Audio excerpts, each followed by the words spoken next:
اب عزیزان گرامی قدر، جہاں پر ہم ان اولیاء اللہ کی مبارک یادوں کو مناتے ہیں، دنوں کو مناتے ہیں، ان کے فضائل سنتے سناتے ہیں، تو وہاں پر ضروری یہ ہے کہ جہاں پر ہم 11ویں شریف کا لنگر کھاتے ہیں تو وہ لنگر جو ان بزرگوں نے ہمیں عطا فرمایا وہ بھی ہمیں یاد رکھنا چاہیے، اس سے روگردانی نہیں کرنی چاہیے۔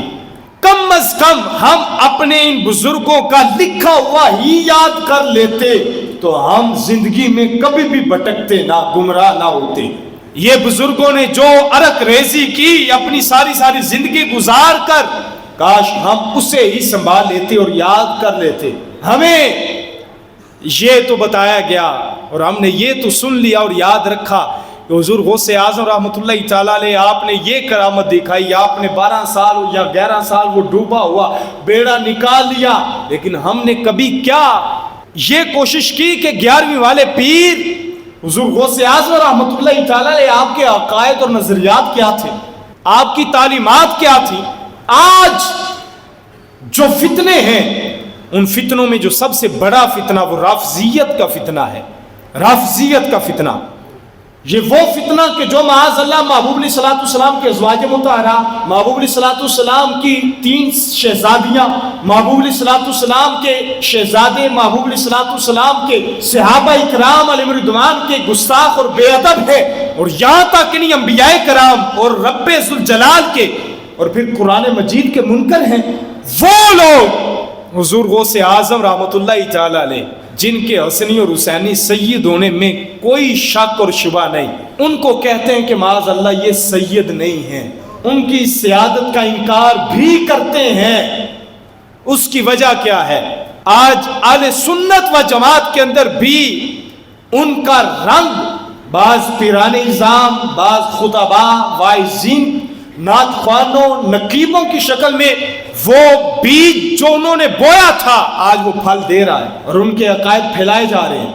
آج ضرورت ہے کہ ہم دیکھیں کہ اس ہستی کو کہ ان کا عقیدہ کیا تھا، جن کے نشان قدم کے بغیر کوئی ولی نہیں بن سکتا، تو جن کا عقیدہ ان سے ٹکرائے گا وہ ولی ہونا تو دور وہ سنی بھی نہیں ہو سکتا۔ آج عقیدہ افضلیت پر حملے کیے جا رہے ہیں، اور عزیزان گرامی قدر عقیدہ افضلیت یہ اتنا اہم عقیدہ ہے اہل سنت و جماعت کا کہ پہلی صدی سے لے کر آج تک اہل سنت کا اجماع ہے، صحابہ اکرام سے لے کر آج تک، اہل بیت سے لے کر آج تک اہل سنت کا اجماع ہے کہ نبیوں کے بعد سب سے افضل ترین شخصیت کا نام حضرت ابوبکر صدیق رضی اللہ تعالیٰ عنہ ہے۔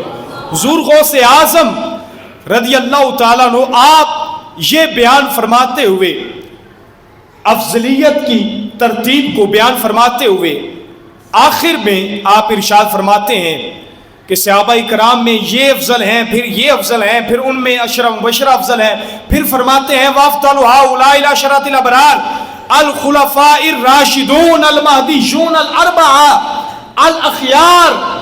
آپ فرماتے ہیں پھر ان 10 میں سے جو سب سے افضل ہیں وہ 4 خلفائے راشدین ہیں، اور پھر فرماتے ہیں وَأَفْضَلُ الْأَرْبَعَةِ، پھر ان 4 میں سے ابو بکر افضل ہیں، پھر ثم عمر، پھر عمر ہے، ثم عثمان، پھر عثمان غنی ہے، ثم علی، پھر حیدر کرار مولا مرتضی رضی اللہ تعالیٰ عنہ کی ذات ہے۔ آگے حضور غوث اعظم رضی اللہ تعالیٰ عنہ آپ بیان فرماتے ہوئے ارشاد فرماتے ہیں، آپ نے ایک باب باندھا الکف اما شاجر بین الصحابہ، کہ صحابہ کرام علیہ رضوان کے درمیان جو مشاجرات ہوئے ان کے بارے میں خاموشی ہے، کف لسان ہے، زبان کو روکنا ہے۔ آپ فرماتے ہیں وَإِتَّفَقَ أَهْلُ السُّنَّةِ عَلَى وُجُوبِ الْكَفِّ عَمَّا شَجَرَ بَيْنَهُمْ وَالْإِمْسَاكُ عَن مَّصَائِبِهِمْ۔ آپ فرماتے ہیں اہل سنت و جماعت کا اجماع ہے کس پر؟ صحابہ کرام کے درمیان جو مشاجرات ہوئے ان پر زبان کو روکنا واجب ہے۔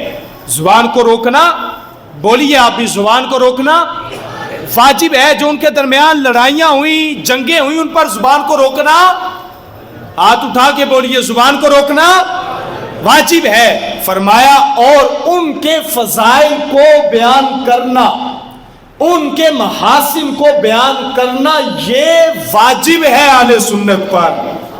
کون بیان کر رہے ہیں؟